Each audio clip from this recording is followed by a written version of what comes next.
अमरावतीत घडलेल्या काजल इंगडे हत्याकांड प्रकरणाने संपूर्ण जिल्हा हादरला आहे। या घटनेतील आरोपी अद्यापही पोलिसांच्या ताब्यात आलेला नसल्याने संतापाची लाट उसळली आहे। आरोपीला तात्काळ अटक करून कठोर शिक्षा द्यावी या मागणीसाठी बच्चू कडू यांच्या प्रहार सामाजिक संघटनेच्या वतीने अमरावती पोलीस आयुक्त कार्यालयासमोर ठिय्या आंदोलन करण्यात आले। यावेळी कार्यकर्त्यांनी राज्याचे गृहमंत्री देवेंद्र फडणवीस यांच्या विरोधात जोरदार घोषणाबाजी करत पोलीस प्रशासनाविरोधात नाराजी व्यक्त केली। 2 जून रोजी अमरावतीच्या मार्डी रोड परिसरात काजल इंगडे या महिलेची अत्यंत निर्घृणपणे हत्या करण्यात आली होती। हत्येनंतर तिचा मृतदेह जाळून टाकण्यात आल्याने या घटनेने संपूर्ण अमरावती हादरली होती। मात्र या घटनेला 8 दिवस उलटूनही आरोपीचा कोणताही ठोस सुगावा लागलेला नसल्याचा आरोप करत प्रहार सामाजिक संघटनेच्या वतीने अमरावती पोलीस आयुक्त कार्यालयासमोर ठिय्या आंदोलन छेडण्यात आले।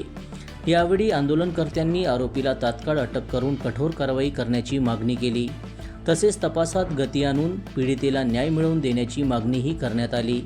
कायदा व सुव्यवस्थेचा प्रश्न उपस्थित करत सरकारने या प्रकरणात लक्ष घालावे अशी मागणीही यावेळी करण्यात आली। आंदोलनादरम्यान गृहमंत्र्याविरोधात घोषणाबाजी करण्यात आली।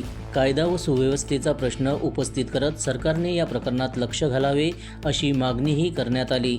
दरम्यान कोणताही अनुचित प्रकार घडू नये यासाठी पोलीस आयुक्त कार्यालय परिसरात कडक पोलीस बंदोबस्त तैनात करण्यात आला होता। जनसमर्थन न्यूज अमरावती। बाहेर तुम्ही ठिय्या आंदोलन करत आहे, काय नेमकी तुमची मागणी आहे, कशासाठी करत आहे? 2 जून या दिवशी अमरावती तपोर या ठिकाणी अत्यंत घृणाकृत असा तिथे कांड केलेला आहे। त्याला कांड म्हटले जाते। एका मुलीला अमुष्य दाखवून अमरावती या ठिकाणी त्या मुलीला तिच्यावर अत्याचार करून तिला जाळण्याचा प्रयत्न केला, ताकी ते पुरावा त्यांना मिळाले नाही पाहिजे म्हणून। विश्रोळी या ठिकाणी तिचे साधारण घराणं आहे, एक सामान्य घराण्यातली ती मुलगी आहे। सर्वात मोठा प्रश्न की महिला असुरक्षित आहे, ह्या महाराष्ट्राच्या गृहमंत्रीला सर्वात मोठा प्रश्न आहे। कारण प्रकरण 2 जूनचं झालेलं आहे का, या प्रकरणाला आवाज का उठवला नाही हा सर्वात मोठा प्रश्न।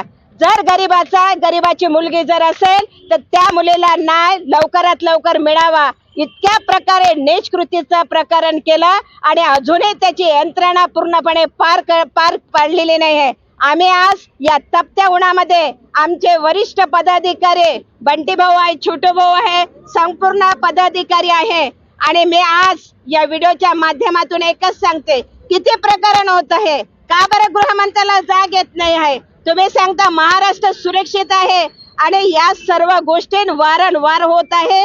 आम्ही निषेध करतो। आम्ही सर्व महिला एकच विनंती करतो, ती लेकबाई आमची प्रत्येकाची आहे, तिला न्याय मिळालाच पाहिजे आणि ज्या कोणी नालायकानं हे नीच कृत्य केलेलं आहे त्याला तुम्ही पकडा आणि त्याला फाशीची शिक्षा द्या। मला असं वाटतंय की कदाचित हे असं प्रकरण करणाऱ्याला जर फाशी दिली तर हे प्रकरण थांबू शकतं। तुम्ही काय सांगत आहे की नेहमी की त्याचा न्याय निवाडा करणार, त्याला तुम्ही सुरक्षा प्रोटेक्शन देता? तुम्ही आमच्यासारख्या महिलांना सुरक्षा प्रोटेक्शन देऊ शकत नाही, परंतु जो निर्दोष जो गुन्हेगार करतो त्याला पूर्णपणे तुम्ही त्याचं प्रोटेक्शन करता, हे निर्लज्जपणा या गोष्टीला म्हटलं जाते।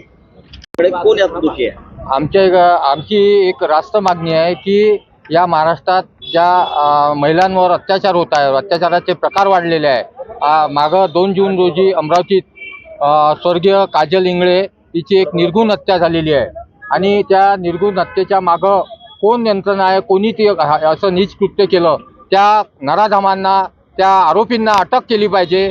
आज आम्ही बंटीभाऊ रामटेके यांच्या नेतृत्वामध्ये सर्व महिला भगिनी या महिलांना न्याय मिळाला पाहिजे, या महाराष्ट्रातील लेकीबाईला न्याय मिळाला पाहिजे यासाठी आग्रही आहोत। आम्ही जिथपर्यंत त्या आरोपींना अटक करत नाही तोपर्यंत आम्ही या ठिकाणी निदर्शनं करू, आंदोलनं करू, शांततेच्या मार्गाने आम्ही या ठिकाणी बसलेलो आहोत। पण जर आम्ही येत्या 2 दिवसात त्या हत्येचा छळा लागला नाही तर आम्ही प्रहारच्या स्टाईलनं उग्र आंदोलन सुद्धा करू।